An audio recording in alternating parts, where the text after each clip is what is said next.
Hey everyone, Richard here at Calvin Wazoo, bringing you another video. Wearing a yellow shirt, which was not allowed in the previous video that I made just before this one, which was a little silly thing. Check it out.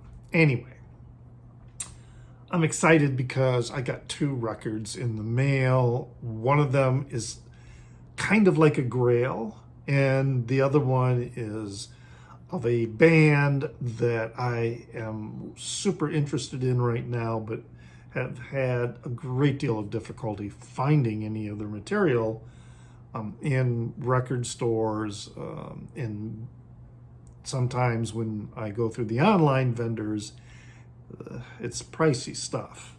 Anyway, start off here with, this is a reissue of Johnny Flynn's Alarum. When I saw that this was reissued, I was like, yes, finally, okay? This album was originally released in 2008, so it's really not that old. Median price for the longest time was well over $100, at least through Discog vendors. And it didn't show up, it didn't crop up for sale very often. And I was just hoping, man, I wish they would do a reissue, because I really wanted to get this in vinyl. I have it on CD, but I really wanted to get it on vinyl. And then lo and behold, it was reissued last year. Nice cardstock on the cover, gatefold, sort of a cool maritime images going on there. The label, on the records, again, are repeating the sort of maritime theme. Very, very, very nice. And it sounds really good. It's a nice pressing, very, very clear, well done. Except that it has no additional material, no inserts, no song list, nothing. Really surprising. I mean, the CD has, when it was released, it has a little booklet and basically copying what the original record had in terms of an insert, and including, all right, it's got the song list and identifying all the musicians on the song list. On this reissue, it's just, the song list on the back of the cover. Nothing else. So the price has come down a little bit on the OGs, but there's still averaging more than $100. They have, of course, the original booklet and other, insert material that came with it, but this reissue doesn't, and it's like, why? I don't understand that. It's, like I said, very nice cover, cardstock, and everything. It's just, everything seemed to have been done well, except no insert material. Who signed off on this without seeing for sure that, the original insert material was going to be included with this reissue? But I am glad that I do have it. This has got a song on here, Tickle Me Pink, which has got one of the greatest lines, I think, in all of popular music. Pray for the people inside your head, for they won't be there when you're dead. This is so true, because, we have images and thoughts and memories of people inside our heads. And when we're dead, those memories and those people are gone. Some literature and film that talks about how important it is to keep a memory alive, because when you are no longer remembering somebody who has died, then they really do disappear from the world. There's a whole philosophy of belief in that. But anyway, this is wonderful, wonderful album. I love it. Great songs. that are kind of kooky and crazy, and some of them dirge-like, but just a fun album all the way around. I just don't understand why they didn't do any inserts.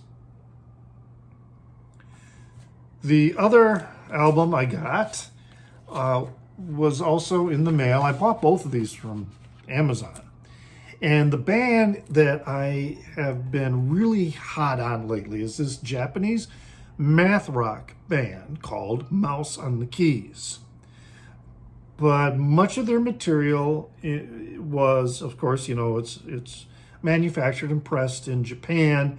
So a lot of them are imports and they're hard to get. And records in Japan, when they're brand new, tend to be very expensive anyway. And so the prices, particularly in Discogs for their material, has really been pricey. But man, I love what they do. I love their music. But this one here, it's called Trace. It says Trace on here, but it's really hard to see. Was available on Amazon, and it's a really solid release of theirs. It's one of their newer ones. I'd have to look up that discography to know for sure. It does come with an insert that has lyrics to the songs, and I am looking for a copyright, but I am not seeing one. If this was released maybe last year or the year before. But yeah, it does. Some of the songs do have lyrics to them, and which is, most of their material is instrumental. But like I say, it's this math rock. It's really very cool with a sort of jazz fusion tinge to it. Toe, for example, is another Japanese band, math rock band that's a little more math rock guided by hard rock, whereas, as I said, Mouse on the Keys is math rock that is being guided primarily by jazz influence. And the band is it's three guys. When they tour, they have other musicians come along, you know, for other parts. But it's three guys. Two of them are on piano, an electric piano, and then one on drums. And that's the band, this trio. You have Akira Kawasaki on drums, also does piano and electronic drum programming. Then Atsushi Kyoto, who is on piano, synthesizer, and programming, and Daisuke Niotome, piano, electric piano, synthesizer, and programming. Great stuff. Look them up on YouTube. You will find them truly fascinating. It may not be, you know, your cup of tea, that particular type of music, but I just find them totally incredible. I hope to get more of their releases on vinyl for reasonable prices.